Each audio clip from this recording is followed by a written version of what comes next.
你好，欢迎收看《新闻面对面》，我是谢仲。来，一看为你介绍，今天要请到的特别来宾，左手边第一位立法委员李坤城，我哥好，大家好；资深媒体人陈敏凤，大家好；时事评论人黄云洲老师，大家晚安；右边为你邀请到立法委员岳元之，大家好；桃园市议员备少将俞北辰将军，大家好；资深媒体人康仁俊，大家好。好，那连两天你看到包括北检。在北检搜索完一些地方，然后同时也传唤了一些，包括在台北罢吴的相关的一些不管是领衔人啦或者召集人这些以外，那昨天新北检呢，新北检也一样，那针对要罢绿委的相关的一些不管是召集人、领衔人啊这些，也进行了一些包括搜索啦，甚至有一些传唤。那最新的消息是有一些交保，但其中有6位呢，可能要开羁押庭，好不好？因为被声押，可能要开羁押庭。这当然蓝营对这产生一连串的，包括在你看北检的时候，包括很多蓝营的委员，像巧芯啊、罗志祥他们啊，就在外面，然后声声呼喊，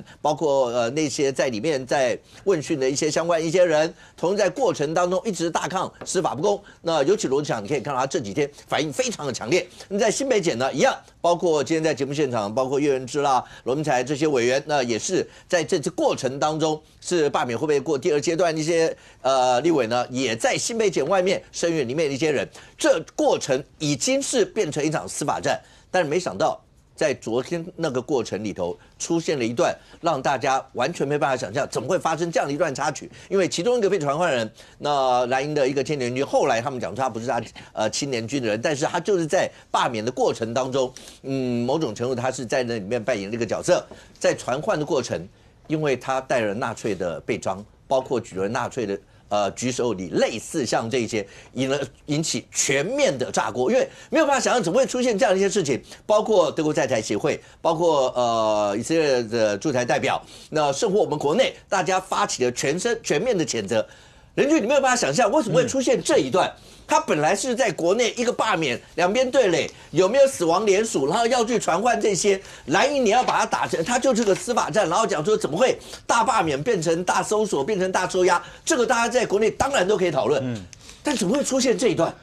我节目开始发言之前哦，我先谴责这一位啊，因为没有什么好讲。对啊，你今天做这个动作，穿这个衣服，包含你所有的行为举止，甚至连国民党党主席朱立伦，你在第一时间去强调他只是为了反讽这点事情，我一样谴责你。那任俊刚刚讲的这段，我让观众们先看一下好了。这件事情，国民党其实非常好处理，我相信这是举世公敌，没有人会同意像这样的事。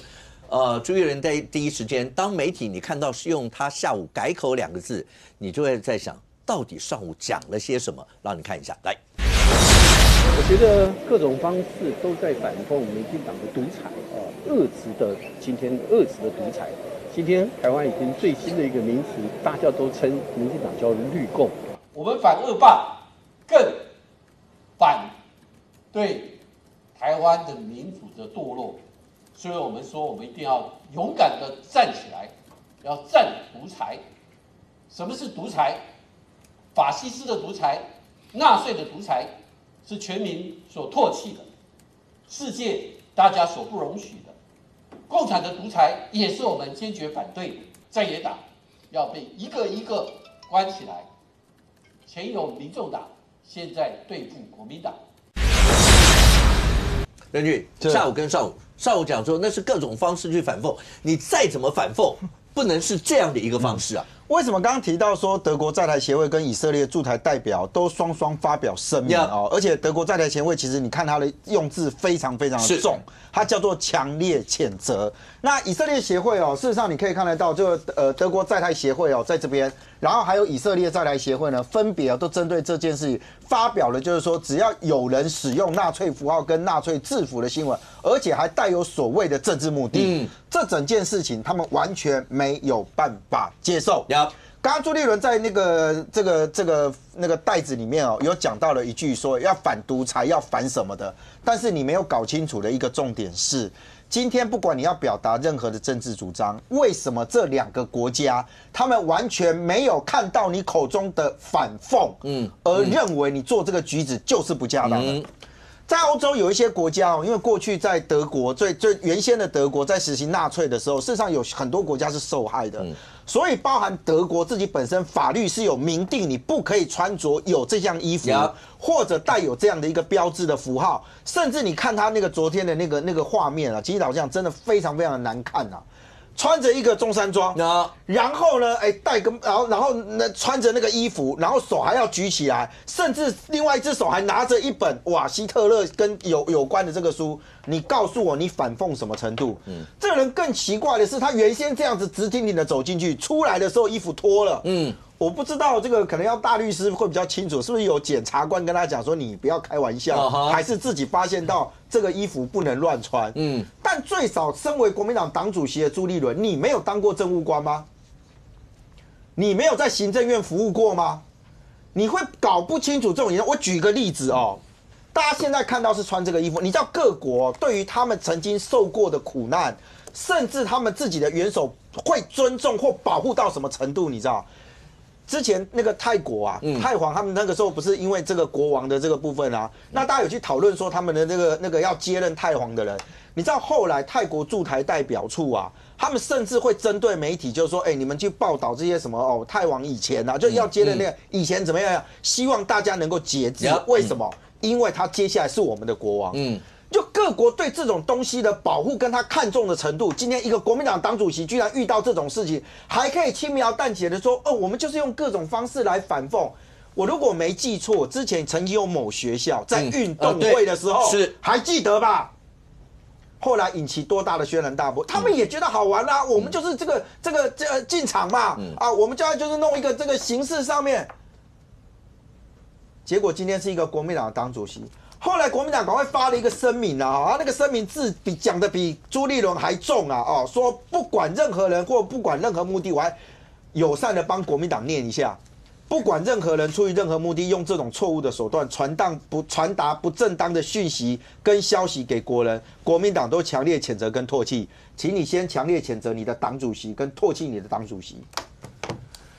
这整件事情其实到现在为止罢免是一个啦因为罢免是针对立委的这个职位保卫战嘛那被罢免的人，他当然想尽办法要去捍卫。但是大家有没有发现到，曾几何时我们在谈论国民党面对到罢免这个案子的时候，已经从立委个人变成大家来关注这一些罢免团体，关注你这些所谓的党籍，包含你的党主席在这一段时间你的言论了。为什么？因为很简单。立委的职务是一件，老实讲立委我们虽然立委很少了，113嘛113嘛，没错，113，对，但是你还留在那个200多的那个没有，我还确认一下，对不对？有些可能会不见了，不是，但是不管再怎么样，总会补到113嘛，是总是会有下一个113嘛。但问题是，当你整个政党的你的价值观念跟你所有的行为逻辑已经超乎跟立委职务有关的时候，对不起，会被检视的就是你整个政党，会被检视的就是你整个政党，包含到现在进行这样的一个约谈。中选会其实那一天我们在节目上还在讲说，中选会说没有了，我们有41个案子，然后呢39个已送，2个我们还会再送。现在告诉你不是，我41个案子全送了，而且这里面包含到罢蓝罢绿的其实都有。为什么数字要这么白？他更告诉你讲说，有哪一些罢免团体所送的完全没有死亡，没有死亡连署，有几个地方是有死亡连署，但是都压在3个以下。而其中要罢绿委的有多少比例，甚至有超过100个的，有30到70个不等的，这个数字何其之可怕！然后我们看到有这个罢团的出来讲什么，你知道吗？党抄名册，党为什么不能抄名册？我的老天啊！你们这党才努力的想要解开这个，说我们没有抄名册，他居然还讲说党为什么不能抄名册？党真的是要抄名册啊！我们还有立法委员说什么？我们当然是把那个名册给中选会啊，中选会发现有问题就把它剔除掉就好啦。我真的讲刚才讲恐怖，你知道？你如果是街头巷尾，大家在那里喝茶聊天、闲嗑牙、嗑瓜子，我觉得就算了。身为一个立法委员，居然对于联署今天选罢法这东西是你们国民党、民进党大家几个党的立委多少年这样修下来的东西，结果今天负有修法责任的人自己来解读这个法律叫做什么？那我们就上诉送上去啊！你中选会觉得有问题，把它剔掉就好了啊。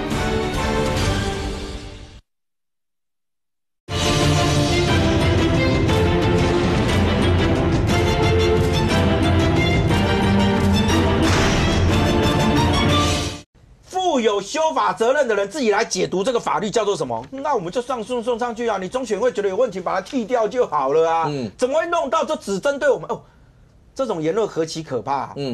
就到今天为止啦，哦，你说进入调查的阶段，几个刚刚五哥讲，就说已经有这个被这个交保的，交保不代表他一定有罪，羁押也不一定代表一定有罪，因为到最后还是要经过司法的审判嘛。但是现在国民党却急着说把这些人都先定义叫做有罪了，好像这些人就一定要作为英雄。我都讲英雄不要太开心，因为英雄前面会加2个字叫悲剧。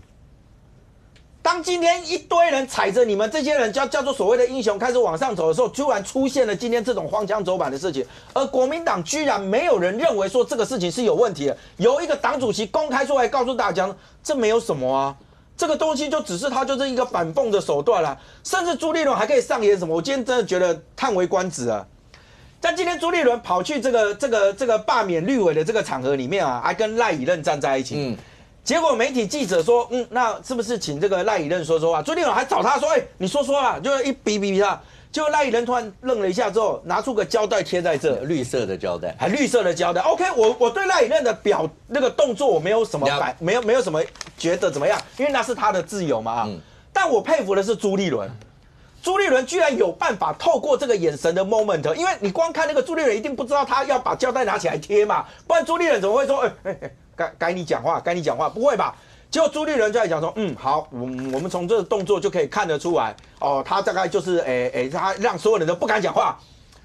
我觉得你国民党党主席，你解读的是他还是你自己的想法？我不知道，但现在看起来，我自己曾经批评过说，国民党在整个的罢免的这件事情上面，只想到唯一的反制的2个方法是什么？我们去罢免别人。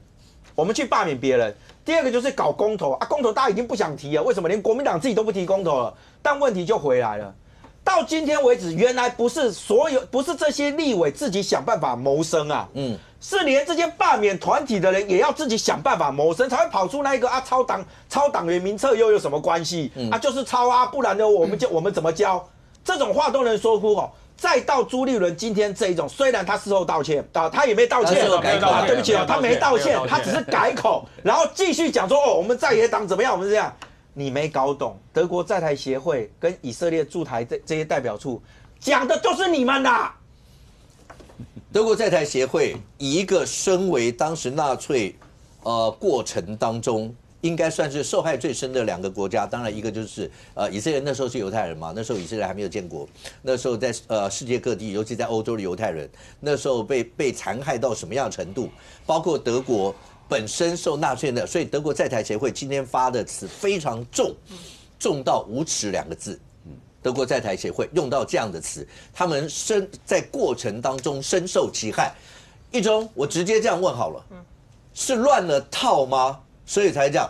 持平说，因为刚仁俊有一小段了，朱立伦对这件事，他口中没有说这没有什么，他没有说这几个字。对，那我记对，他没有说这几个字。那我讲，只是当你就轻描淡写的用那是什么的反讽或什么，我们就讲再怎么反讽像赖以任，你要拿那个绿色胶带封口或什么这些都 OK。我觉得你那个反讽好，你就要告诉大家那是绿色恐怖，要封你的嘴。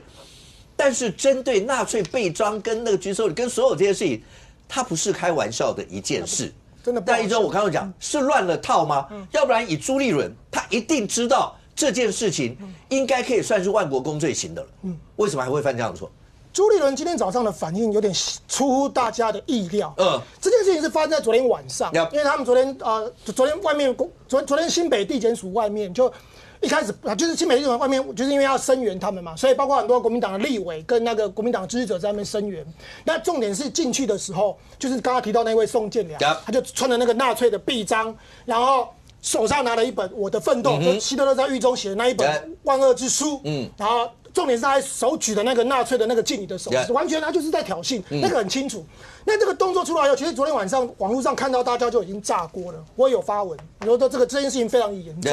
那这么严重的事情哦，今天早上朱立伦竟然还一副就是说那个只是好像在什么反讽什么的，他完全不知道事情的严重性。我跟你讲，这件事情国民党里面很多人是看不下去的。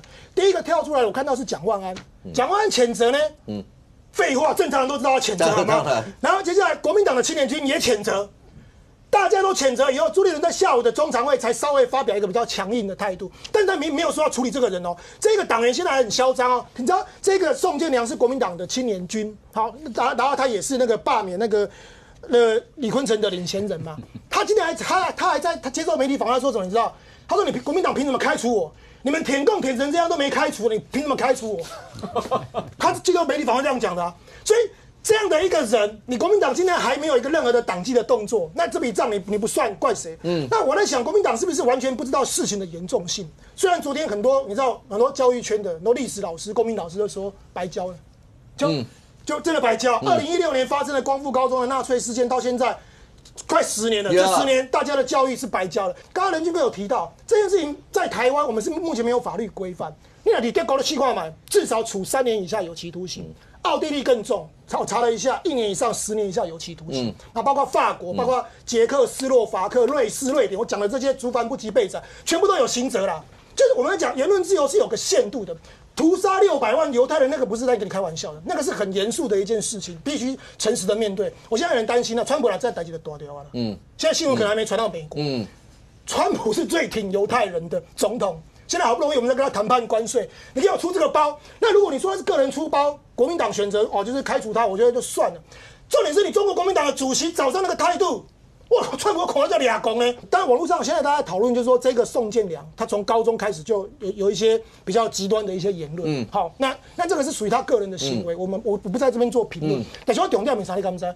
那这个人其实从高中、大学就有很多这种类似比较极端的争议，对吧？你中国国民党，你修建的青年军。本身就已经，你知道都有点好像没有一个，因为他的行为都非常的极端。其实认识他的每一个同学，都网络上都在讲说他以前就是这种个性。好，那重点是，你不但说他当青年军，你让他入党，你还让他成为罢免那个我们昆城委员的领衔人，拜托这个时候你不能跟我说他是他个人行为，跟我中国国民党无关呢。以色列的领衔人呢？你们昨天的委员长们都在声援他呢。虽然他们不知道里面发生什么事情，我相信条原子会解释。但这件事情是严重的呢。那你看现在刚刚小虎哥提到嘛，德国的驻台代表协会，人家是直接说可耻。以色列马里亚公啊，这件事情，你如果国民党不来做一个止血的动作，不进行。不只是切割道歉，而且你们必须诚恳的面对这个严肃的历史教育。我跟你讲，这件事情是可以上纲到国际。英国有个 NGO 团体，他们就做了那个全球无知的国家的排行，2016年，你知道吗，小哥？本国被列在第3名，我们仅40个国家，我们列在第3。你知道我们只输谁吗？我们这个无知国家，我们只输给印度跟中国。那今天这件事情发生了，而且现在变大新闻，我很担心2025年的全球无知国家，台湾又要被上榜啊！重点是这你说是跟民进党有关，跟什么党？没呢，那是你中国国民党的代志呢。你国民党一定要有一个很严肃的态度去处理，到现在还没有处理哦。所以这件事情才是我觉得大家，包括是教育单位或是其他的，大家愤怒的原因。OK，刚才一中有提到，因为这整个为什么会是举世公敌，然后大家都觉得这件事情非常非常严重。你只要翻开当初的那些历史的话，那2战那个时候，全球大概有1500万左右的犹太人，然后在欧洲大概900万。那纳粹德国在当时屠杀了大概600万，2/3左右600万左右犹太人，他们在进行的是一个种族灭绝，所以为什么会变成举世公敌？后来。包括以色列建国以后，包括德国后来在过程，刚刚讲除了法令以外，我印象当中，他们一路查起所有当时纳粹德国的所有的余孽，到了20世纪的末期的时候，甚或因为那些人有变装逃的，有跑的或什么，到我印象中在20世纪末期的时候，甚或还远到阿根廷，把人直接抓回来的。因为那个是种族灭绝罪，那个是对他们来说，你可以想想看那个屠杀的那个过程。所以为什么会这样？但你很难想象这件事情。本来你说一个那个人他弄国民党，你一定是你想象当中用膝盖反应，应该都是强烈的谴责，然后做所有这些。只是没有想到当朱立伦早上那一段话出来以后，整件事情烧出来的就不是单纯那个人而已，他就会变成怎么会是这个样子？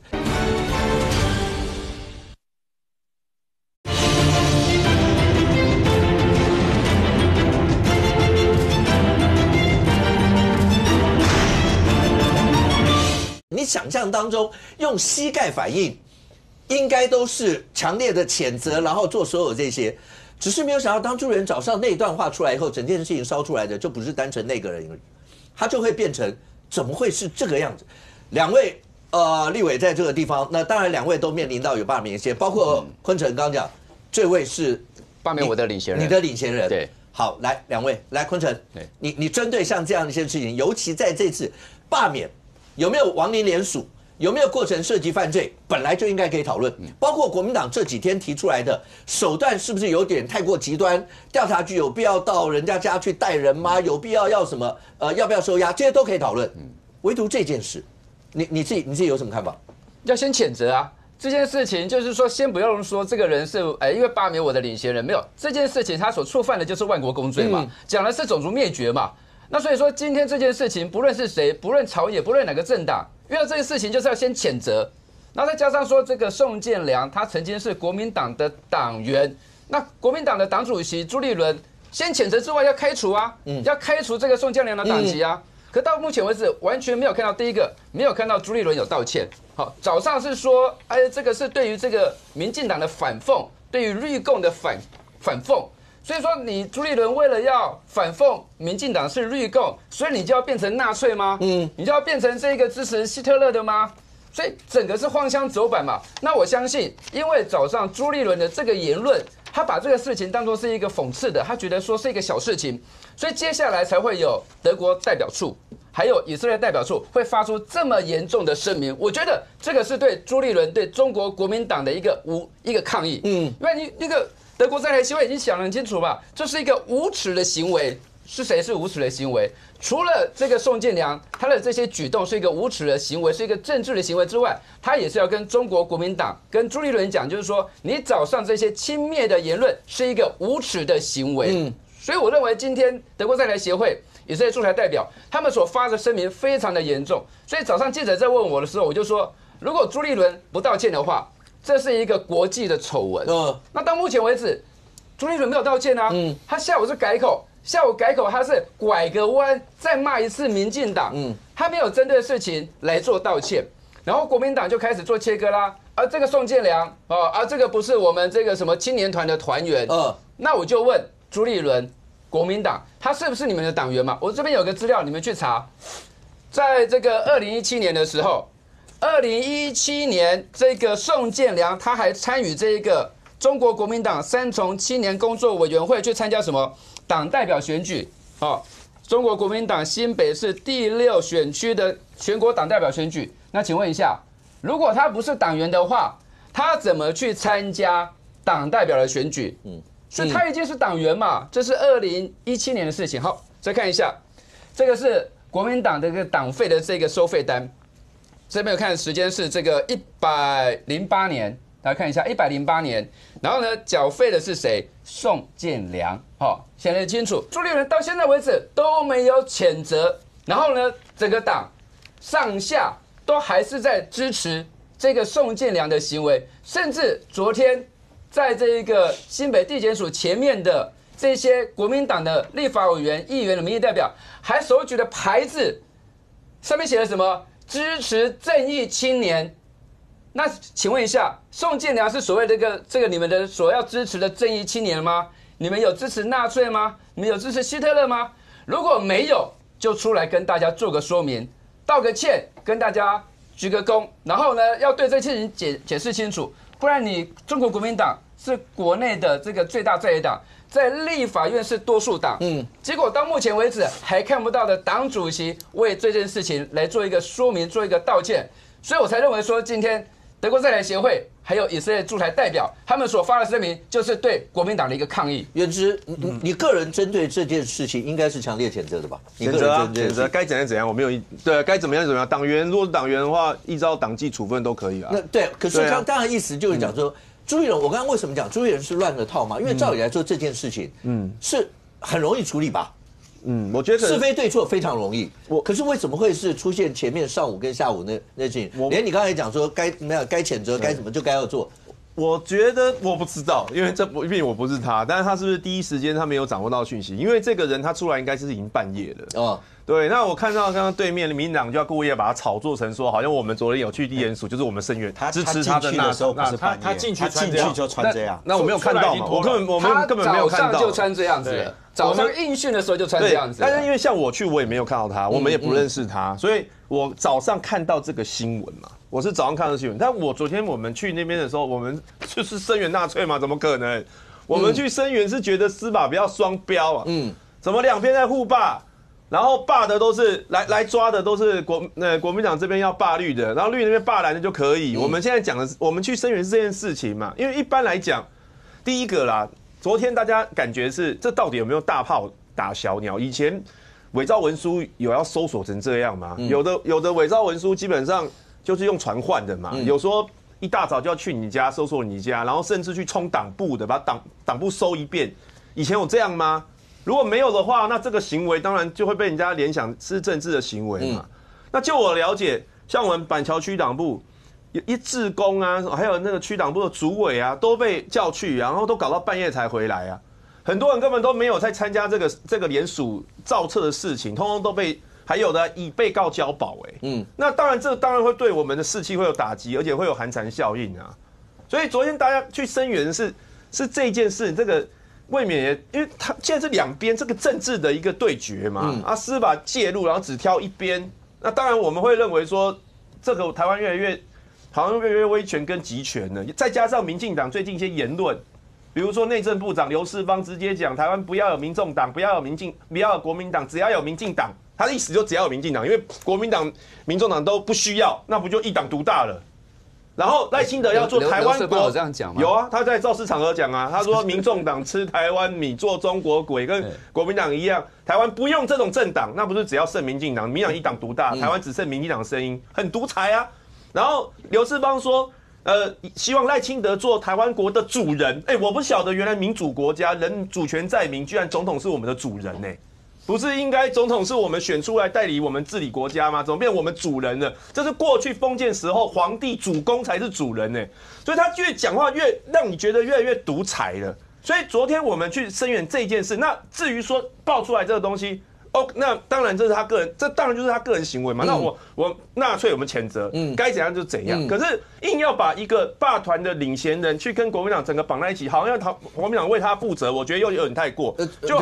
就比如说我5个像罢免我的那个领衔人，他问题也一堆啊。他问题也一堆啊。他之前那个跟他老婆是我不讲了，他最新的是。他那个诽谤时代力量啊，被判啊，被判刑啊。诽谤罪是什么意思？就是每天造谣被人家告啊。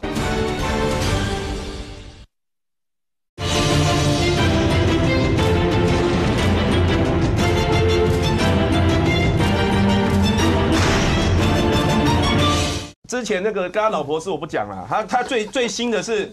他那个誹谤时代力量啊，被判啊，被判刑啊。诽谤罪是什么意思？就是每天造谣被人家告啊。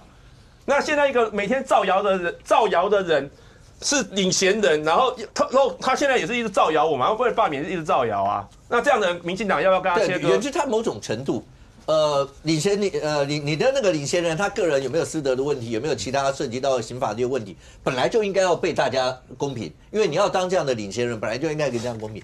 只是这一件事情，为什么刚刚来宾有讲到，像你刚刚讲的过程，来一中你有什么要讲？你一直有很多话想讲。我的意思是，我相信昨天晚上他们不会蠢到，就是说明明知道里面有纳粹，还在那边说什么声援正义。我相信这些委员没有蠢到这种程度。但是现在重点是事情已经发生了，你也看到，就是说昨天晚上确实有一个罢免那个昆城的领衔人是你们国民党的党员，他还呛说国民党开除我啊，你们不敢开除我，因为你们舔共都没有开除了。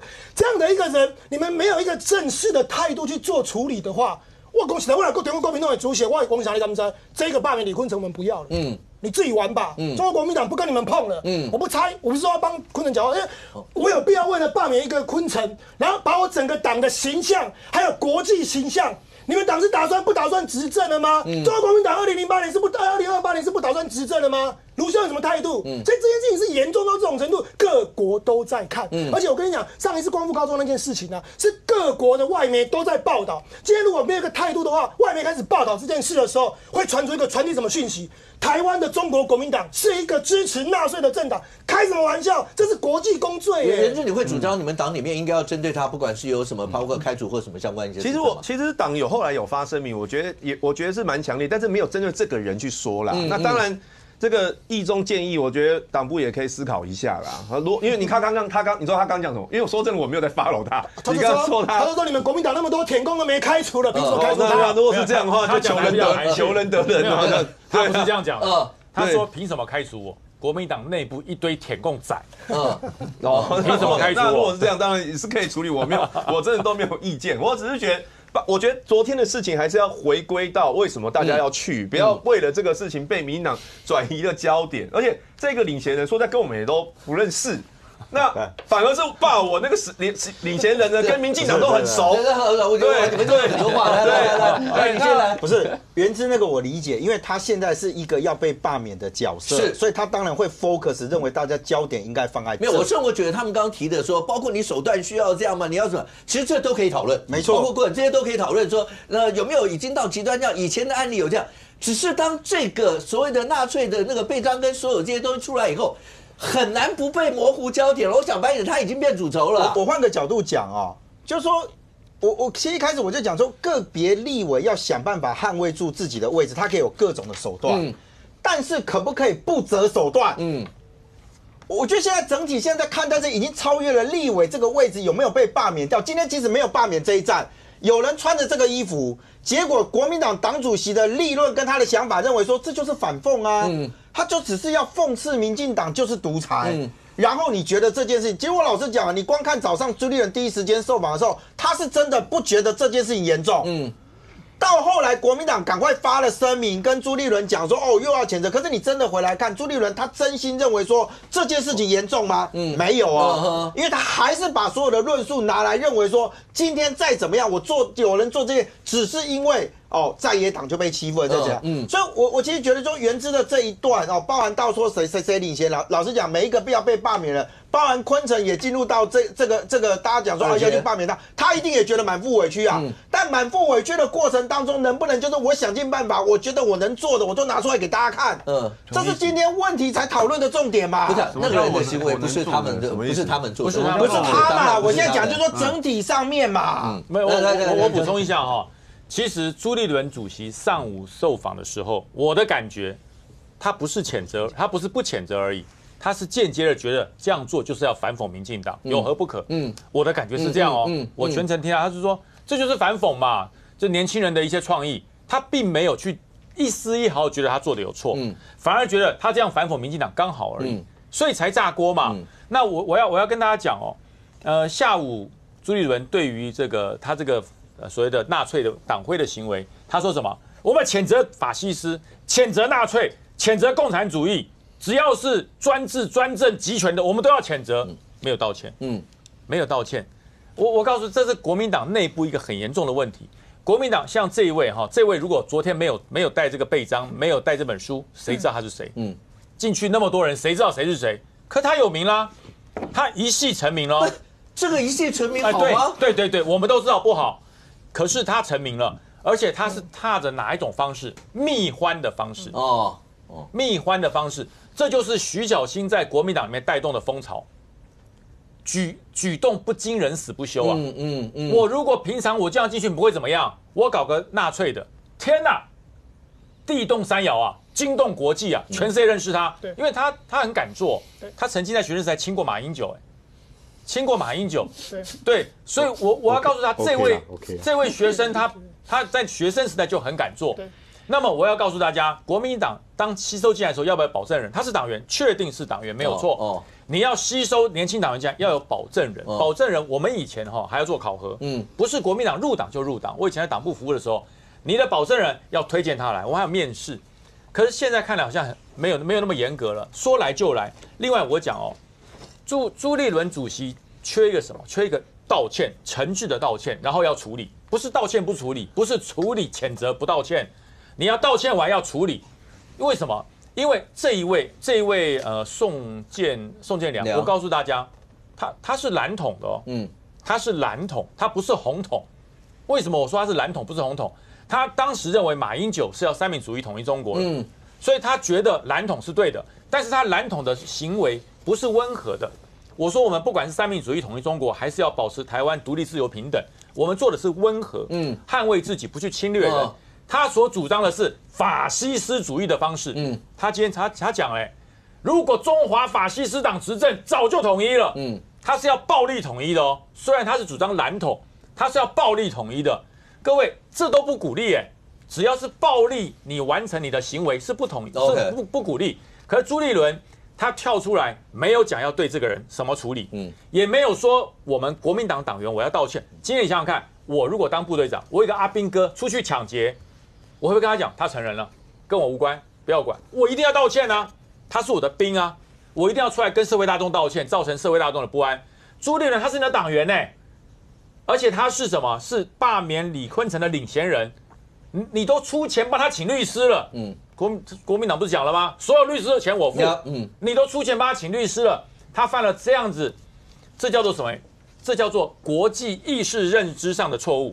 你居然不道歉，你也不处理，你不处理没关系，他处理你了。他今天讲的多强烈啊！人家访问他说：“你这样子怕不怕国民党对你做党纪处分？党纪处分凭什么？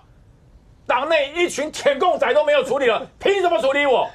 所以你想想看，这位先生是看不起中国国民党里面那群舔共的，他是痛恨那些舔共的党员所以这句话不是别人讲出来的，不是非国民党党员讲出来的，是国民党的党员直接认证，国民党内部一堆舔共仔。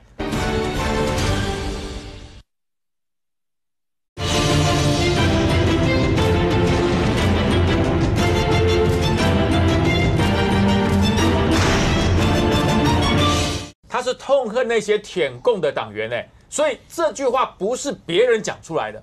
不是非国民党党员讲出来的，是国民党的党员直接认证，国民党内部一堆舔共仔。所以我在想，朱立伦今天去做这个行动去做这个行动，就是这篇他访问时候讲，就这个时候讲的。然后讲的时候呢，这位赖以任把嘴巴贴起来了，那是 say 好的啦。任俊刚刚说是不是反应很快？不对啦，国民党的主席要到地方去做任何的活动，你要跟他 say 好。包含你要去联署的路线都是 say 好的，你要过滤，你不过滤，你沿路上会不会碰到呛的？一定会。我跟宜中去助讲这么多次，我是每场必被呛那叫真实。我跟你讲，那叫做反映民意，因为意见不同一定被呛。朱立伦全程去走，除了上个月在国父纪念馆被黄复兴的党员呛以外，他说你输3次还有脸当主席，所以朱立伦后面去，你要早去扫街先讲好不要有人呛我所以我讲嘛，朱立伦一切都是要安安全全、妥妥当当。但是现在的主席不是太平盛世的当主席，现在包含徐小新，包含这位这个带着纳粹的这个背章的人，他希望国民党是一个有战斗力的政党，但是战斗力不代表暴力，你要展现出你的铁腕，展现出你的领导力，否则朱立伦你还是提早辞职比较快。要补什么？这个我讲一下昨天国民党新北市的不管是立法委员是议员在本来说要去这个新北地检署，后来先跑错位置了，先跑去这个地方法院，后来跑错了跑去这个新北地检署。但是不论是法院或是地检署，第一个按照集邮法的规定，它本来就不准集会游行的嘛，所以第一个那些国民党的这些立委跟民意代表做了错误的示范。第二个，这不是什么大炮打小鸟我举一个数字好了。这些要罢免我们民进党立委的15个里面，有1923个死亡联署。听清楚，1923个死亡联署，就是这个提议前已经死亡了。但是呢，要罢免国民党的这些立委里面才多少？12个。才12个，这数字差距很大啊！罢免15个民进党立委，有1923个死亡联署；罢免国民党，现在35个。立委里面才12个死亡联署，现在就是要去查说为什么要罢免民进党的立委会有这么多死亡联署嘛？我自己在2月18号我就提告啦，因为里面有伪造文书、有死亡联署、有违反各自的，难道新北地检署检调单位不用去查吗？当然要去查嘛。所以今天国民党不要讲说啊，为什么大炮打小鸟？还有国民党的这个立委讲说啊，这个伪造文书是个轻罪，那为什么这个要大众这个耽搁了哈？还要去这一个去收这个党部啊，还去收这些地方？我要跟大家讲，今天就是因为不成比例，哦，除了这个死亡联署之外，我们自己罢免我们这个民进党立委里面的15个里面，有包含19844份是属于无效的联署、不合格联署，这难道不用查吗？不，这些事情当然就在过程当中，为什么会这次有这么大的一些的动作去查这些？可是当出现了刚才讲说不该出现的那一段，就是带着纳粹悲伤的插曲以后，那整个包括对国民党的形象的影响，包括在未来整个大罢免的过程当中会不会有什么影响？林凤，我刚刚为什么讲说是某种程度有乱人套嘛？因为赵少康前几天直接出来讲抗议，你这人都被人家弄成这个样子了，朱立伦你还用嘴巴抗议有什么用？带人到法务部全面去静坐啊！好，然后巧芯呢就在讲说，哎，不是。中央到底现在对于我们这些每个被罢的这些，到底有什么样一些看法嘛？到底是要出来，连白银的人都可以直接问说，哎，人家在绿色恐怖的时候，朱立伦女人讲，我也不知道为什么白银的人都可以直接问到国民党党主席，是因为很多人这样问，所以朱立伦做了一些动作，包括今天从罢吴思瑶总部那个地方要徒步要去收联署书，表示我不是只用嘴巴讲，可是即便是这个样，这个动作。跟去谴责刚才讲那个纳粹悲伤那个动作，那个强烈那个力道比较起来，或是他应该做的轻重之间是有差别的啊。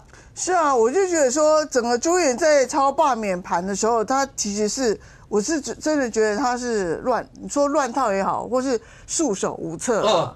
他根本就束手无策啊！就是面对这样的一整局，我觉得这是台湾史上多处在罢免，从来没出现过。对，从来没有出现过。那过去都是一局一局的，他觉得 OK 这样子。可是他临时到他头上了，他完全没有一个主意。他从一开始就是想错策略嘛，而这个大家都冷就好了，不，大家都热。他们觉得不会成局啦。对，大家都热，可是立委都躲得跟猫一样嘛。那所以说，那冷那之间本来就抓不住，然后开始又搞公投。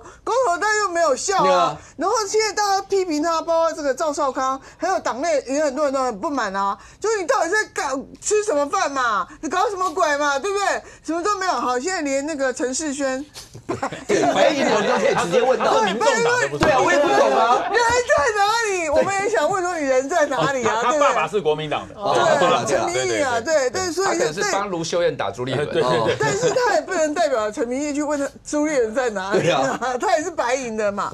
那所以说，今天你会把纳粹这种所谓灭族的这种领导人，然后被世界这是国际共济的大忌然后你把他把自己搞到昏头，然后为了这个罢免的事情，你已经理智不清楚。我坦白讲，你已经说我为了一些事情之后，我已经忘记一个基本价值，这个就是问题所在。而且这个东西会严重伤害整个国民党里头对于罢免的因应策略。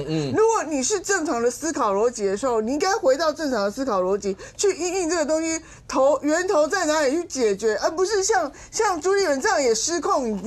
其实他某种程度来讲，他也是失控。不要说刚才人家说他有没有当过行政官员，我们普通人都知道这个什么，只要念过书的人都知道，不要谈这个所谓的希特勒嘛。那所以说，你怎么会一个你还好你在美国也念过大学啊，念过留学啊，对不对？那你不是没有国际观的人啊？你为什么会今天对于这个事情是这样的发言？其实这个人呢，不管他是怎么样，没有错啊。他还讲说你们填空都没有处理。我觉得这句话我也赞成啊。好，但是问题是，我觉得这个人起码要党纪处分。我觉得这个不是说我党内的事情解决就算了，因为如果你不处理这个人的时候，我觉得你就是会影响大罢免，就再度添仇恨，再度添柴火嘛。所以今天我觉得就是说，朱立伦他自己已经没有办法控制这场的大罢免的因应之策了。我觉得他应该召集一些人来商量啊。可是问题上没有，我只有在那个所谓面对那个关税的时候，找一些这个县市首长来讨论一下。可是讨论一下，问题是还有很多时候那个东西也不是你国民党可以主导的。譬如说要跟美国采买什么油啊、天然气，那是都是中央政府的事啊。你任何地方首长，你只能说补贴我这里的这个什么工具机业什么这样这些而已。所以你那个只是装个样子。你真正国民党的危机就是在这次大罢免，而且这次大免出乎意外的是，热区都是在北部，尤其都会区。对，我们本来以为台中是摇摆州，是摇摆区，然后呢，这几个人又是新当选的，可能岌岌可危。可是没有想到，全部集中在台北，而且是集中在北部，而且台北。包括可能赖士葆都有危险，那你就可以想到8席的台北市立委，有5席的国民党立委在被罢免中。那我觉得说天龙国是你们的基本盘呐，你们基本盘已经垮到这种程度了，所以说你朱立伦，你赶快，如果说你没有办法处理的话，你就请那个方外的能人下山来，然后来处理这个你这种困局，而且否则你这种自己心乱成这种价值观、基本价值观都判断不清楚的时候，你如何判断未来大罢免的政治局势跟正确的策略要怎么应应？我觉得这个国民党危险啦。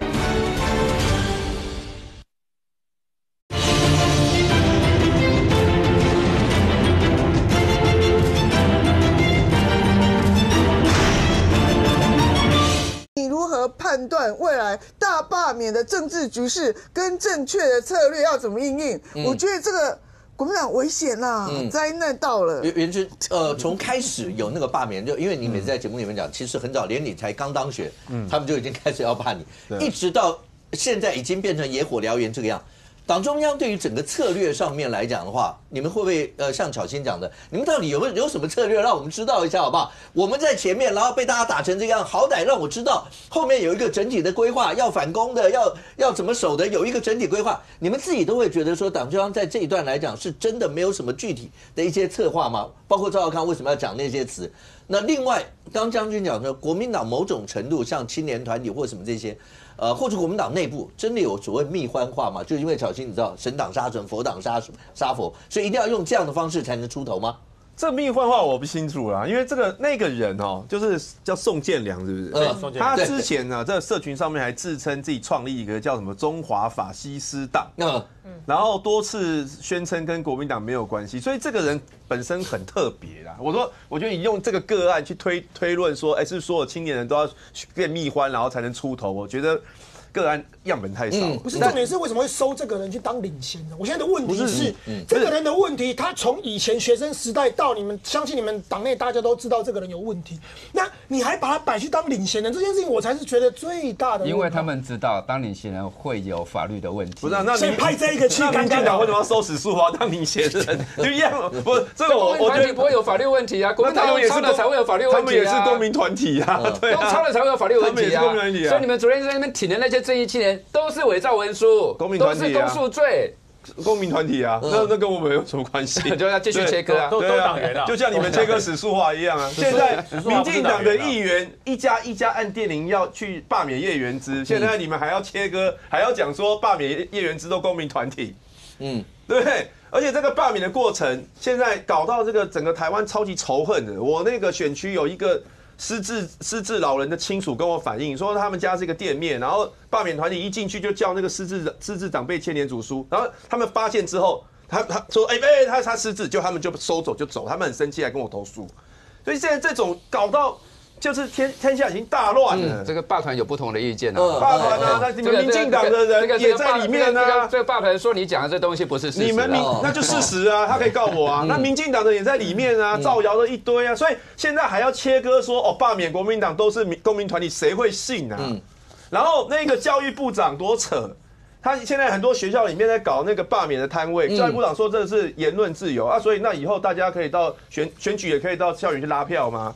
而且我们选罢法里面52条就规定，任何人不能在学校设立罢免的广告物啊！你看那个广告物一大堆啊，这是言论自由吗？所以府院党、教育部长都可以违反行政中立，直接说学校可以搞罢免的，然后你们民进党还要说罢免是公民团体，要笑死人了。现在大家比较怨恨的是说，民进党在搞罢免，搞到天下大乱。有一个民进党的前立委候选人叫林志杰啊，他说哇，最近有一个什么孕妇妈妈给他联署书啊，说一定要罢免国民党，为什么呢？因为那个坐月子的妈妈怕她的小朋友以后被摘器官。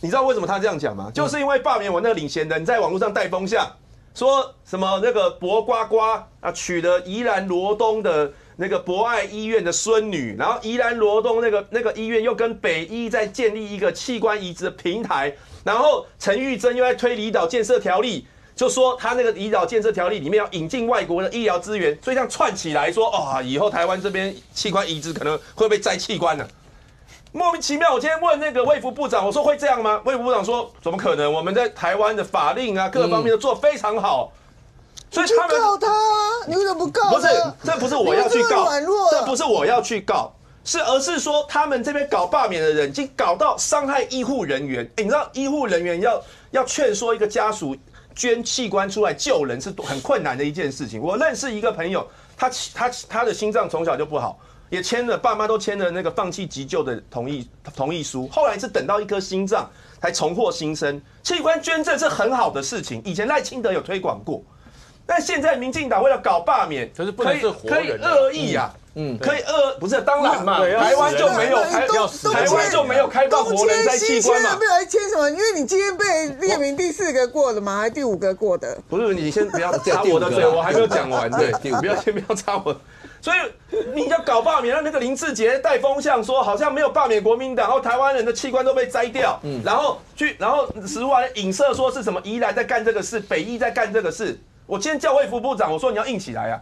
你不能让搞罢免的人去伤害医护人员啊！坤总要先回应一下这段，就是说中国的这一个强摘器官、强摘活人器官，这个是事实啊。那也有这个国有器官的这一部影片，其实都有。好，那其实就是说，的确是有罢团，他们是很担心，就像是陈玉珍他们所提的这个离岛的这个特别条例，修了一个，就是说要把这个什么国际医疗特区把它设进来。那大家当然会，而且那个是包括中国啊。好，那大家会担心，大家会担心，就是说，那是不是说未来，如果中国来的这一些医生，或是中国来的这些医院的团体，那是不是也会像过去在中国所发生的强摘器官的这些问题？我想这是很多民众的一些疑虑啊。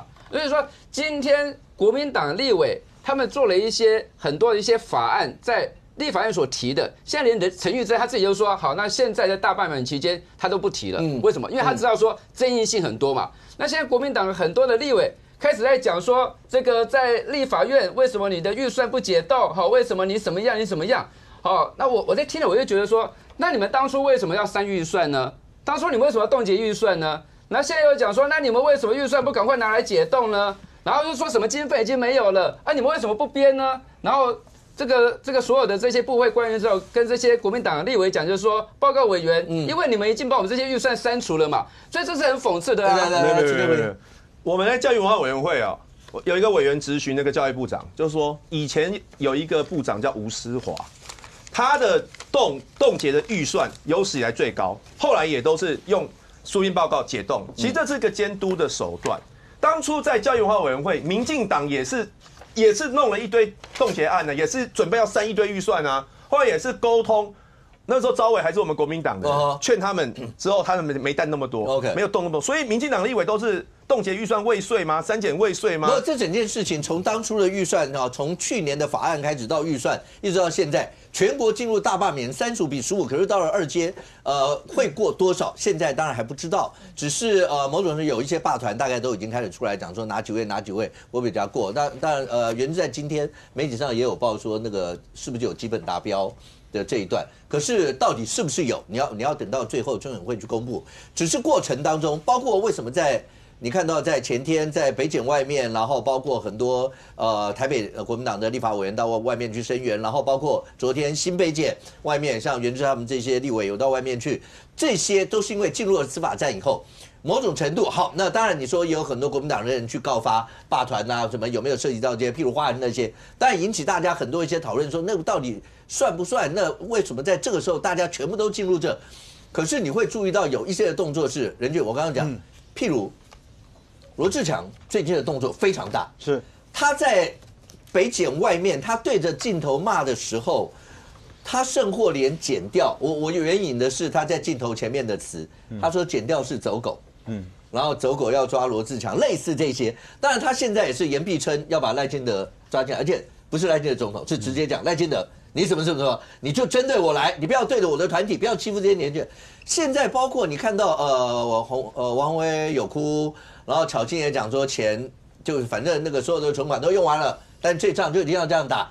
为什么这些动作是真的发现现在的氛围可能跟当初一开始讲其实不怕要怕大家来是不太一样了？是啦，但问题是到北检全面去声援的那一些对象，基本上是在别的选区的，跟他们这个选区是无关的嘛，所以这是为什么大家会回来看，中正万华跟士林北投嘛，对嘛，那因为这些人，其实你刚刚提到了几个，包括王宏威、徐巧芯跟这个所谓的罗志强，在他们各自的选区里面都面临被罢免的状况，而且进入到2阶啊，有的已经被宣布就是说已经2阶是达标了嘛，可是他们到北检前面去声援的那一些，跟他选区其实根本无关。那是别的选区啊，为什么要跑去声援？是因为国民党发了一个动员令嘛，我们讨厌罢免哦，你们这样大罢免是不对的，但没关系，你罢我们就去别人那边罢免，才会有那种就是为什么他明明是一个又要提案又要干嘛，结果到最后他自己不能领衔，因为有些人呢搬过去不到4个月，还不符合连锁的那个就那个罢免的正当性，这个我觉得各自可以去表达啦，但你可以讲说啊，我就看他不满很久了，我就故意搬过去什么，那也都 OK， 可是就回到了另外那一块，他们有没有觉得自己急？我认为当然急啊。罗志祥，你觉得是急吗？我认为这当然急啊，因为他都觉得那区很蓝呐。对，但被人家宣布是已经达标，而且他是第一个被宣布，就是被宣布嘛，而且听说其实不是只有这几个区啦，就是他们要不要宣布，其实由罢团自己去做衡量嘛。但这几个都被视之为就是在蓝营过往单一席次的选举里面，蓝营在那个地方获胜的机会大。我不敢讲说一定100%，因为选民会移动嘛但通常这几个区都被视之为叫做蓝营只要在这边派出来，基本上当选机会大。但是在现在的氛围里面，愿意出来表达我不喜欢你，甚至我希望你离开这个位置的选民也变多了，足不足以撼动第3阶段？不敢说，为什么？因为接下来一定大家开始大动员或干嘛？是啊，但现在看起来就是这样子啊。对，但最少在这个阶段，长期被认为说啊，这窟哪来啦？啊，这窟哪来免去啊？或者讲啊，基本上已经变了哦，最少是人家愿意表态。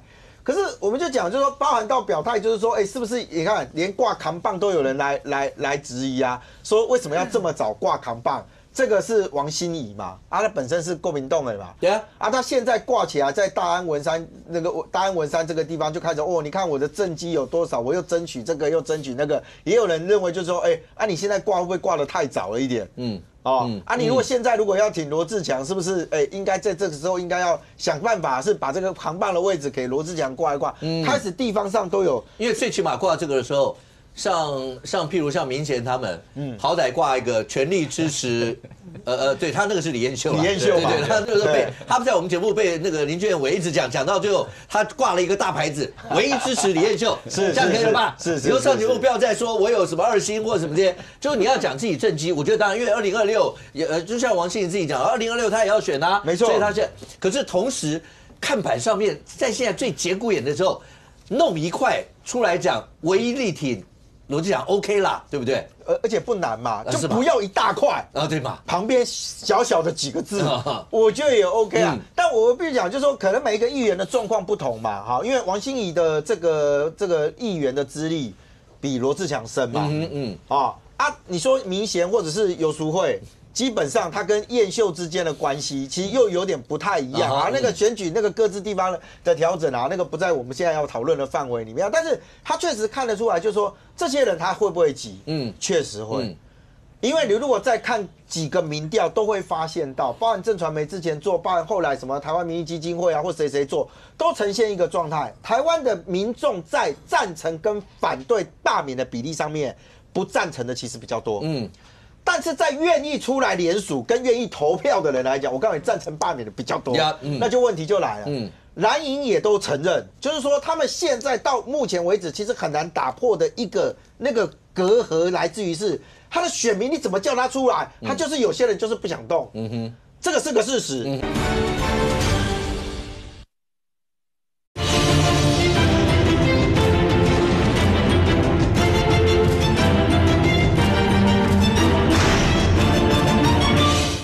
选民你怎么叫他出来？他就是有些人就是不想动。这个是个事实。所以即使我在总数上面赢过你，但是我的动员能量低你很多的时候完蛋了。因为我们罢免是25%。那我觉得接下来的所有的这一些站在风口浪尖的这些好，就是这看起来很有可能会进入到3阶的这个，我认为走蜜獾式的做法，大概都是显性的啦。OK， 将军来还是一样，因为您来自国民党，我问一下，这整个过程一开始的轻忽造成现在烽火燎原成这个样子吗？如果要是你先看到那些蓝营的青年军，然后对，毕竟是一堆年轻的孩子们去当领衔人，去当什么，然后被法院被地检署传唤，然后有被搜索的，甚或像北检看起来，这次办的时候，现在有6个人要开羁押庭，你不知道最后会交保还是会羁押还是无保，不知道。可是也有一些交保的。国民党在一开始那个策略轻忽导致这样的时候，过程当中，如果国民党现在啦，有没有什么可以背水一战的决心？就包括赵少康，包括其他那些人讲的意思，就是说，哎，不是你看到这些人，包括你的委员被罢成这个样子，包括你们的青年军被查或什么，你就坐在家里面，我们抗议哦，你不可以这样子哦。赵少康一说，你们没有人应该是这样干吧？因为这叫什么？民意难抗。今天这么多人出来罢免国民党的立委，这是民进党有这么大能力搞这么多团吗？我其实很多团我都去助讲过啊。民进党我认识的人几乎都不在里面，都不在里面。那个真的发起人啊、领衔人，那个都是我从来没看过，我从来不看过。而最主要是他没有要求名啊，每个都蒙着面，要不然就用化名。那国民党每个都是真实姓名为什么？有条件嘛，好好拼出来之后，下一次议员就让你选。这种对价关系跟那种发自内心出来的不一样，不一样。如果是国民党刚开始第一这个选区是赵少康领衔，这个选区是林涛，这个选区是谁？我告诉你，他们也没办法，他们也没有办法，因为他们没有。赵少康领衔，钟小平领衔。说实话，我不相信，为了他的面子，他吹不出应该要有的。对他们来讲，钟小平是办过罢免的哦。对，所以我的意思说，状况一定不一样嘛，你不要告诉我会一样。赵少康领衔在这个地方，你告诉我他的罢的那区如果没有过，赵少康还要混吗？对，他一定不可能，他一定要过。对，赵少康政治资历有多久？他难道不知道抄名册会出事吗？他会拿自己摆下去吗？他当领衔人，他会发生这种事吗？我的意思说，国民党从一开始从头到尾不觉得这会过。对，青年军谁要来都让你上，所以就算你来自国民党，他不可能不过嘛。国民党每一个民调，我再讲，如果李乾隆领衔在新北，坤城你自己讲，以李乾隆的实力会不会过？他在三重有实力，是吗？会过。你如果国民党派的都是这些人，我不相信过不了。重点就是国民党从上到下没有一个人拿这当一回事，对，就觉得你罢我也罢不成，然后我干嘛还要去劳师动众？最多叫几个青年军出来，大家印毛，表示我们也要做这些，结果搞成这样，要不就涉及司法的，要不然就是自己人被罢成一堆，就是这样啊。对，没错，五哥讲的完全正确。但是呢，即使是赵少康、李乾隆这种大咖出来领衔，真的在干事的还是这些青年军。我当过主委，你叫我出来领衔，我领衔啊。可是真的出去做的还是这群人，所以我才说，你做事的方式还有感动群众的那个动力没有出来。如果今天国民党找到了民进党哪个地方真的是让大家天怒人怨，那就成功了。所以我才说，国民党他罢免的动力是什么？以罢制罢。是，所以这动力就错了。不是，你就算以罢制罢，你也做得像样一点嘛。对，动力就错了。然后呢？当时国民党也轻忽说这些民团成不了事，就是他们很多人讲出来，这些青鸟啊，天气热就散了，这些青鸟过年就回家吃饭，这我们都听过嘛。可是发现这些年轻人出乎他们的意料，就他那种他可以不吃年夜饭哦，他可以不过年哦，他可以回了家之后扫墓，他在那个坟墓的前面，对，墓碑前面摆，这都是国民党失策，他没有算到。可是当他觉得说，哎呀，事态严重，来不及了。我想现在国民党要如何挽回这个劣势哈？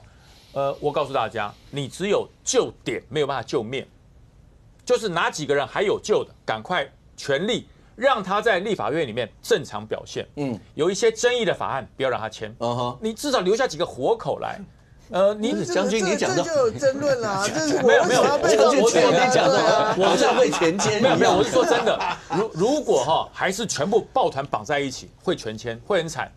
你至少现在你说像几个比较严重的不太好救，叶元之就不太好救，对，然后徐小新也不太好救了，也不太好救了。然后罗志强现在也越来越危险，我本来认为罗志强是不会过的，可是现在越来越危险了，因为你当这些民团这些它里面各方面的人士都有，什么专长都有，他把你一点一点的挖琢磨，他们别的没有嘛，他有空嘛，我有时间，不是说他没事做，因为他人太多了，他的人太多了，一个人去挖一点，一个人去讲一点，一个人去钻一点，你受不了的，所以我才讲，我就以桃园选区来讲好了，桃园选区的目前最危险的应该是刘许婷，刘许婷是最危险，其他的也蛮危险的，但最危险的是刘许婷。为什么我这么说？你知道党性的问题，党性，你像徐小新徐小新他的党性没有那么坚强了，所以他们很容易被松动。然后罗志强其实说句实话，他骂过多少个党主席啊，所以他的党性也不是那么深蓝。那刘许婷就更不一样。刘许婷是我大概2016认识这个年轻人的，他刚刚从国外留学回来，很优秀。然后桃园党部的主委杨敏胜培养他让他开节目，让他做宣传，让他做文宣。后来一直到了2018年要选议员的时候，他积极的开始跟党部开战，就是说你们这个烂国民党凭什么现任优先？我们这些年轻人，我二十几岁，对我20几岁对一个70几岁的，我到底我服的久还是他服的久？就骂得很难听啊。后来当然党部主委就说：“好吧，你不要骂我，你年轻嘛，再等几年，我不爽，我退党。”后来他退党以后出来用无党籍的方式选了议员。那你认为他是无党籍这么厉害选上没有？其实当时国民党是很包容他的，包含了眷村也让他进来。包含了一些深蓝选区也让他进来，等于说除了你不是国民党以外，我把你当友军。可是他选上议员以后，在桃园市议会的党团里面，他是蓝绿都批，他是蓝绿都批，所以让很多国民党的议员心寒了。我们当时有在帮你啊，怎么现在你也不帮我们一下？后来到了2024年要选立委了，他发现国民党第一选区这个缺他最强所以他又入党了。他又加入了国民党，离开了我们无党团，又加入了国民党。加入国民党之后，原来在国民党里面排队的人说，终于要轮到我，他就被挤掉了。所以为了这个，那个人差点就退党。那个时候就刚好是村长了，他差点又退党，他气死了。对，所以你看刘许婷这样跳来跳去，现在当然国民党说展现同志在，我们都挺你，会真挺吗？我就问，重点是在会被真挺，不会真挺嘛？不会真挺嘛？因为你的党性并不坚强，谁知道你立委被罢免，你还会留在国民党？这是大家的一个问号。OK， 如果你立委被罢免，你还会不会留在国民党？这是大家的一个心中的疑问。可是刚将军一开始就讲说，国民党要不要就是保点，不要再看面的吧？会不会其他一些地方好？你既然直接点名元之，你这一席不好救了吗？我这一席不。我觉得我们就努力啦，但结果就交给选民。你不是靠张宏禄来救的吗？什么？不是靠张宏，是说。因为板桥很小，那民进党要罢我们嘛，那当然板桥那大家在一起，但不是说靠他来救我啦。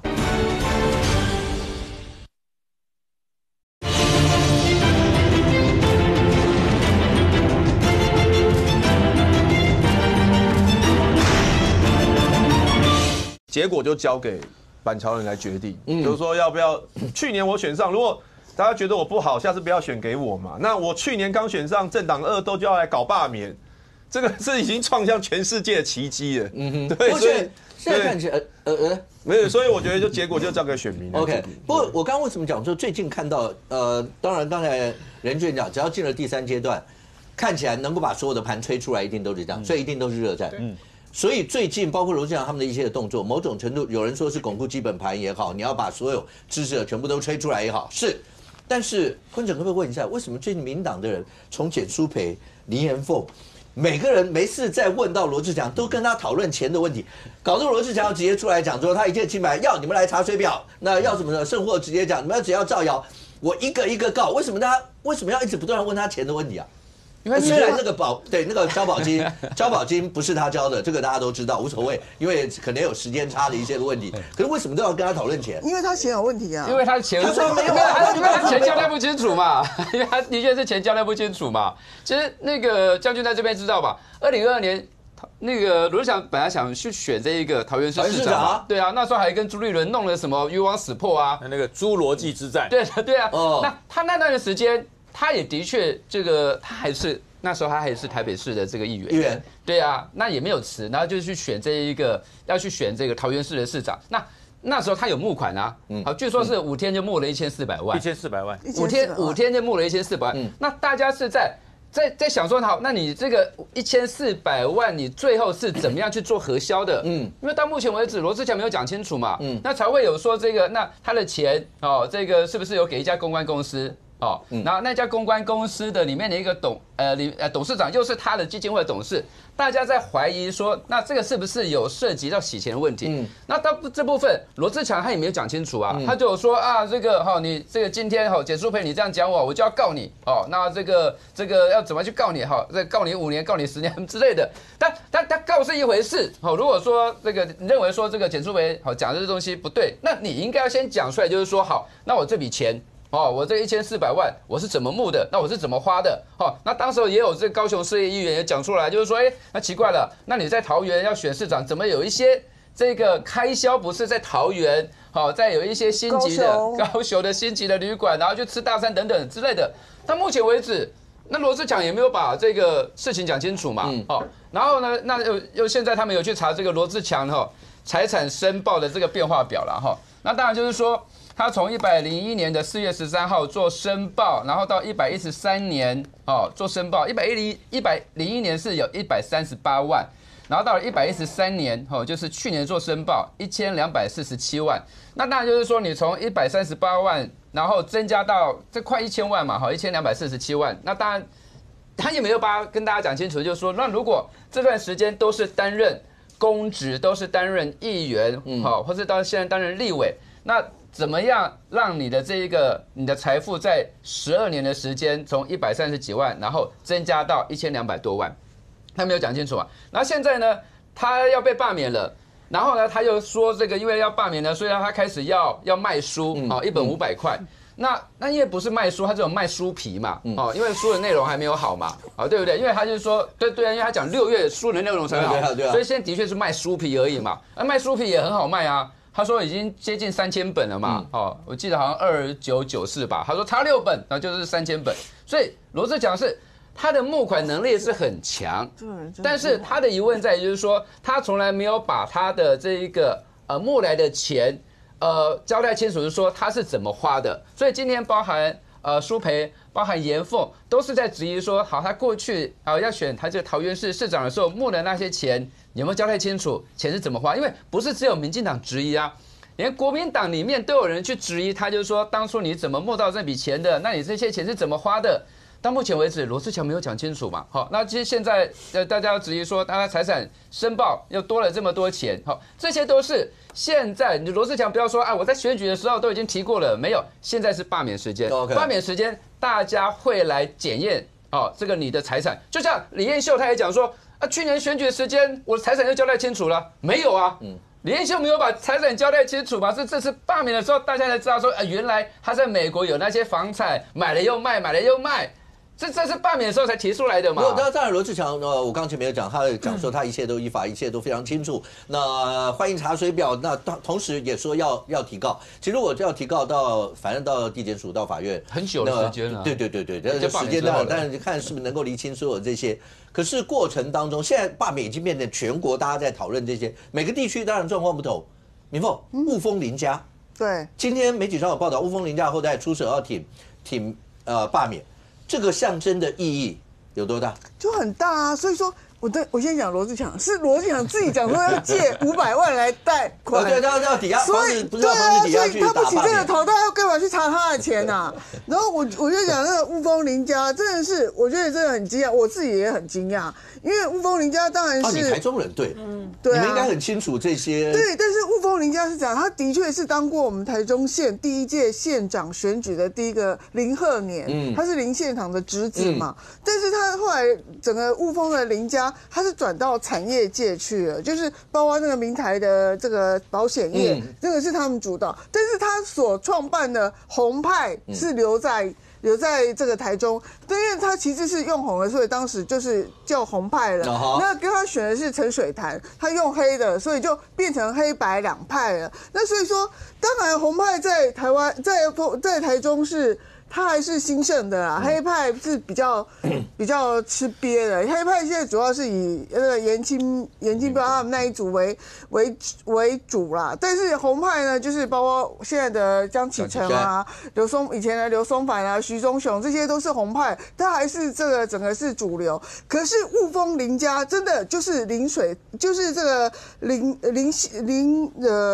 鹤年那一次。参选完之后，他整个红派的运作，其实雾峰林家并没有参加很多，所以说，但是这个人他出来讲说他是雾峰林家的第10代台中人。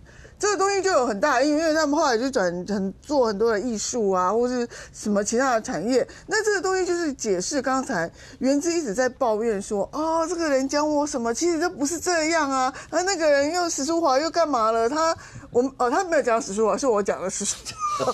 他这样讲史书华。对他有讲史书华。然后这个为什么就说你讲人家没有办法相信？可是。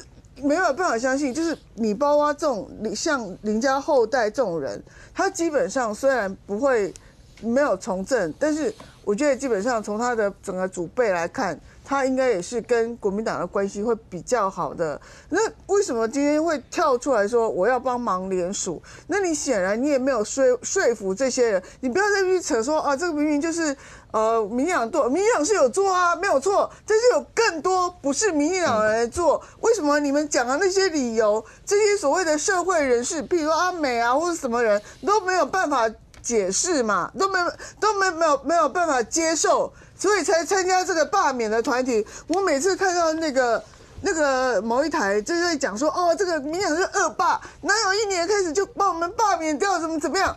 我觉得这就是因果关系，你把它因切掉了之后，就只是要再谈论果而已。岳文基也常这样讲啊。对啊，他才刚上任啊，我是不好意思指他嘛，因为而且我们都知道是对手在操作的，对，不起啊。然后呢，不只是他，什么柯斯也是这样，每次都这样。那你为什么不讲过去那1年做了什么事情？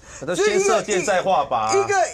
一个因已经出来之后，才有今天的果。否则我告诉你，林家这个人，其实他自己去，他是知名的赛车评论员他可是不搞政治的，像那个阿美，他也是不搞政治的。你们为什么就是把所有的中间选民，或是把这个所谓以前不关心政治的人，通通搞出来罢免你们？我觉得这东西，如果你们搞不清楚，然后还一直在那边纠结说为什么你们要对我这样？可是你们都不想说，前1年的时候，你们是对台湾的国会是造成什么样的影响？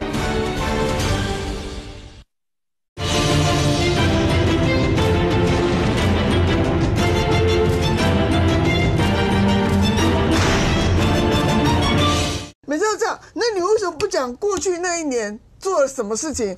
先射箭再画靶。一个因已经出来之后，才有今天的果。否则我告诉你，林家这个人，其实他自己去，他是知名的赛车评论员他可是不搞政治的，像那个阿美，他也是不搞政治的。你们为什么就是把所有的中间选民，或是把这个所谓以前不关心政治的人，通通搞出来罢免你们？我觉得这东西，如果你们搞不清楚，然后还一直在那边纠结说为什么你们要对我这样？可是你们都不想说，前1年的时候，你们是对台湾的国会是造成什么样的影响？为什么会惹怒这些人？这些人惹怒是你们的基本原因啊！你不是惹怒民进党啊？民进党你们早就不合了，对不对？大家不会觉得你从来没合过。对啊，从来没合过。所以你去骂民进党没用啊！你就是民进党惹怒公民团体，不是惹怒民进党。公民团体不是，就是惹怒公民团体是民进党叫出来的。那个时候5月的时候，青鸟在外面，就是洪申翰在那边帮他们招呼的。今天国民党都已经到这样子了，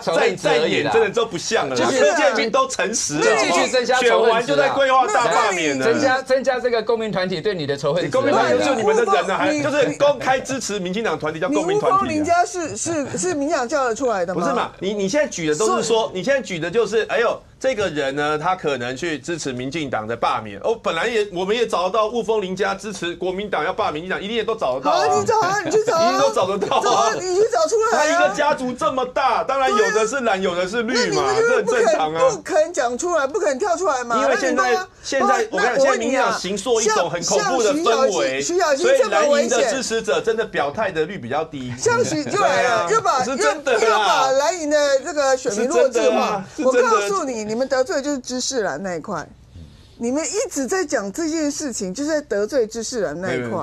为什么？我们台湾已经那么多次选举，竟然还有人不懂得要怎么样的出来罢免，然后呢，不知道出来不知道出来要支持人是要出来投票的。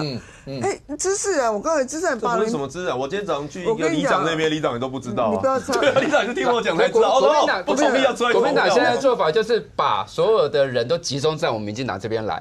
这些公民团体本来也不是支持民进党，他现在就说这些公民团体是民进党侧翼，所以这些人过去有可能是支持你的哦。史书华支持我的。过去有些人，你是睁眼说瞎话，没关系，好，没关系。我就是说，有些人过去可能是支持你的，但是你们一直这样子用排挤法、用消去法，那的确你的票就是会越来越少了。我举一下说马英九讲的话好了，好不好？马英九在2006年的时候，他要罢免陈水扁，他怎么讲？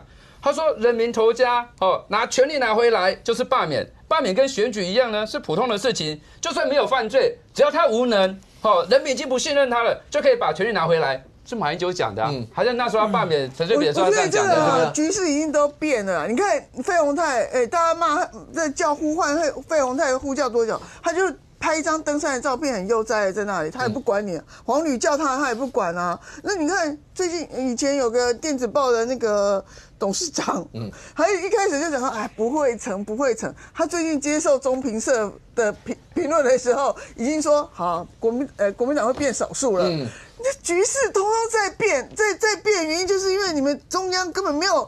第一个轻忽整个局势，第二个根本没有因应的对策，然后不晓错在，而且不认错。如果你们今天把副总召换掉，我相信你们仇恨只减一半。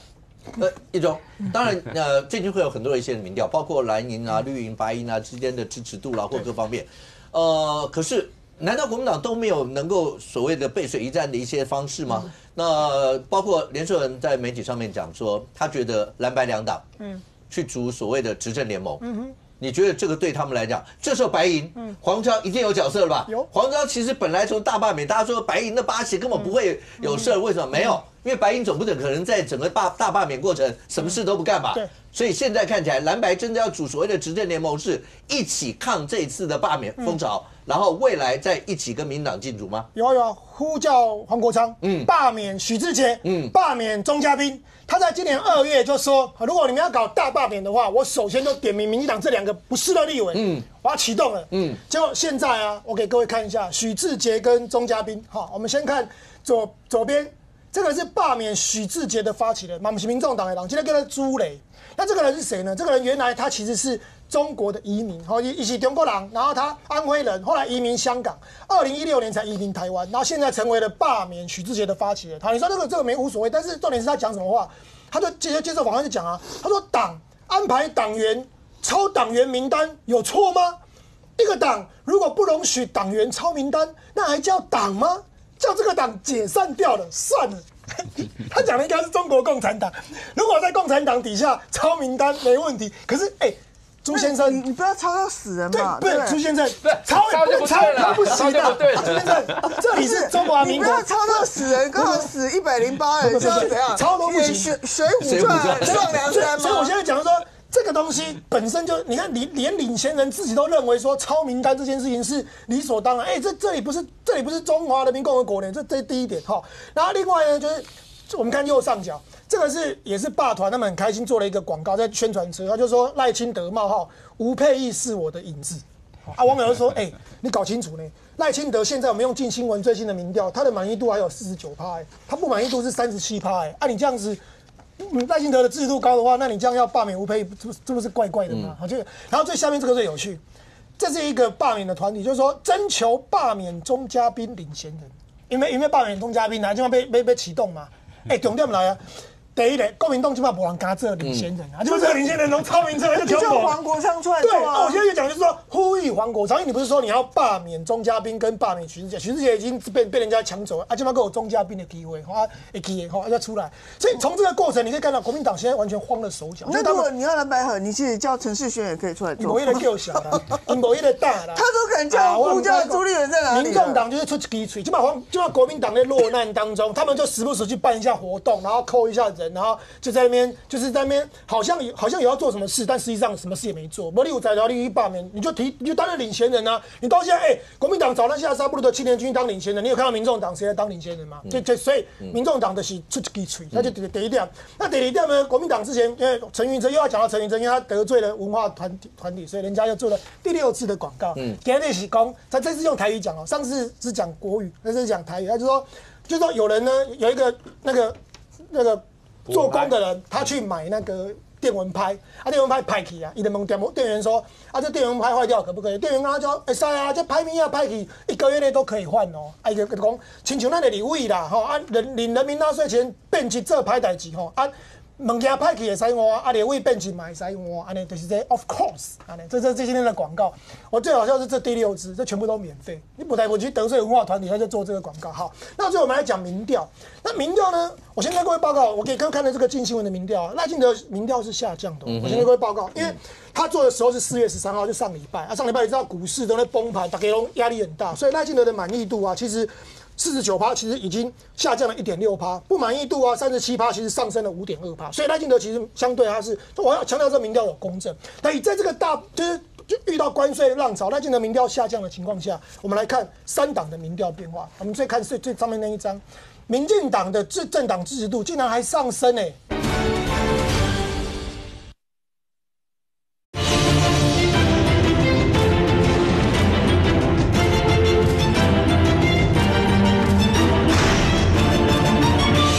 员跟他说，会使啊，这拍片歹去1个月内都可以换哦。伊就讲，亲像咱的立委啦，领人民纳税钱变去做歹代志吼物件歹去会使换，立委变去嘛会使换，安尼就是这 of course， 安尼这今天的广告。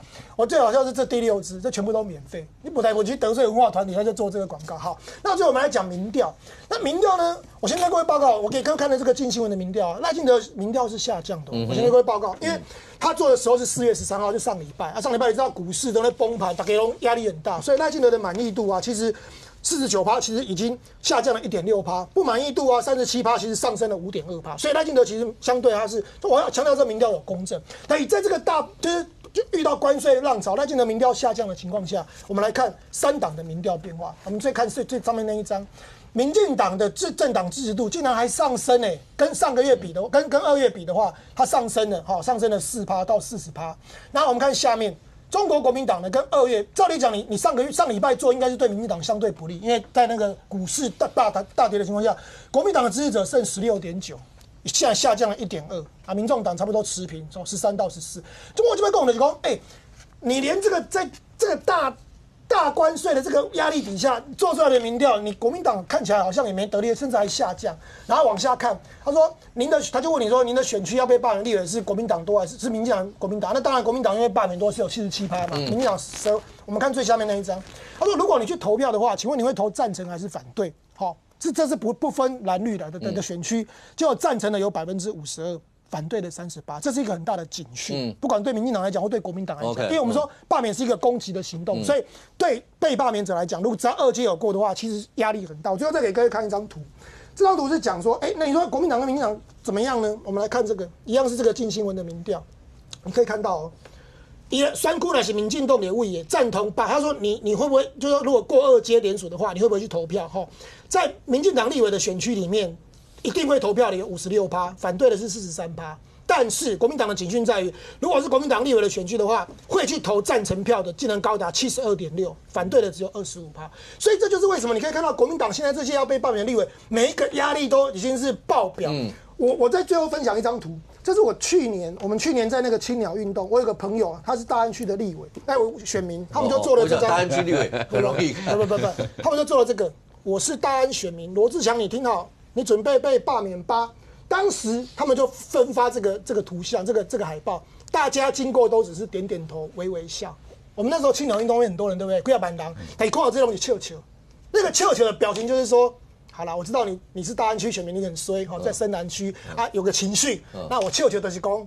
好啦，阿德西就是一个，就表达情绪就好了。对，就大家不认为这件事情会成功，不可能嘛。结果你现在听到宣布达标的，竟然连罗志祥这个，大安区被称为国民党的耶路撒冷，是天龙国里面的那个堡垒，是蓝中之蓝。如果连他这个选区都倒了，而且我跟你讲，只要2届有过，我们刚刚看到那个民调来讲，大部分的民众都会站出来投票的时候，你可以感觉得到。所以国民党上次台中赌盘是开5席，我跟你讲，今嘛还上调啊，今嘛连林卓水都喊出来了嘛，10席，就是说2届如果过的话，国民党会有10个被罢免掉。不过现在看起来，我觉得就说那个整个民调做出来到现在为止。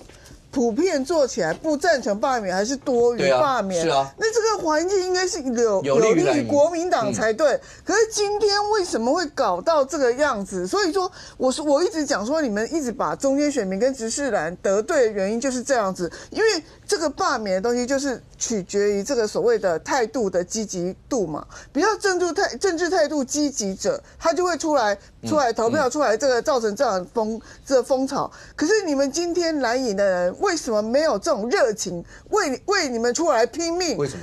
对啊，就是领导无方啊，所以卢秀燕已经准备要出来选主席了啦。就是产品变质，我没有说你不好，我只是说你国民党的立院党团整个表现是变质这个问题，大家不想为你拼命。不，你照说一场罢免里头不赞成的还是广泛多于赞成的，对你们是非常有利的。可是为什么那个政治态度积极者那么积极，都是绿营的，都是支持罢免的人，可是你们记不出来那些人。来同情你们，来保护你们，这是你们的问题耶。袁志刚讲说，对你们来讲的话有几招，一个是当连胜文讲说蓝白要不要组执政联盟这件事的时候，其实你在节目也一直讲过，如果要是白营要来帮忙的话，你没有道理说不要。就算是黄国昌，虽然他们一直有人讲说他的仇恨值高不高，可是你觉得只要有人帮忙 ，OK。所以蓝白的合作对你来，或对国民党这次面对罢免，算是很重要的招。另外一个是地方诸侯。在这里面要发挥的力量，蒋万安最近，尤其在共谍案这件事情上，你看他在议会完全不同于你以前看到的蒋万安，有人甚或形容他已经变成重炮手。那某种程度，因为大家也讲，如果每一个县市，尤其在6都里面，假设立委有人被罢掉，对那个县市的首长，蓝营的首长，不管要连任的，像蒋万安这些，或卢秀燕，你说要不要进入2008，多少都会产生一些影响。所以这些诸侯势必也要强力卯下去。对你们来说，这是2招非常重要的吗？蓝白也有5席要被罢免。你说要保蓝北，要保5席要保。因为我觉得蓝白走在一起，我觉得那是一个趋势啦。